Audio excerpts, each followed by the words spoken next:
पिछले कुछ दिनों से बहुत से लोगों को गले में खराश, जलन, सर्दी, खांसी और जुकाम की समस्या हो रही है। मौसम बदलते ही ये परेशानी आम हो जाती है।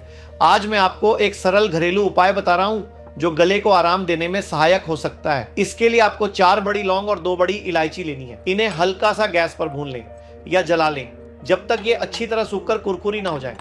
फिर इन्हें पीसकर बारीक चूर्ण बना लें। इस चूर्ण को एक कटोरी में डालें और इसमें 2 बूंद अदरक का रस और 2 बूंद शहद मिलाकर पेस्ट तैयार कर लें। इस पेस्ट को दिन में 2 बार थोड़ा थोड़ा करके चाटें। लौंग और इलायची गले को गर्माहट देने में मदद करती हैं। अदरक और शहद गले की खराश को शांत करने में सहायक माने जाते हैं। यह एक सामान्य घरेलू उपाय है।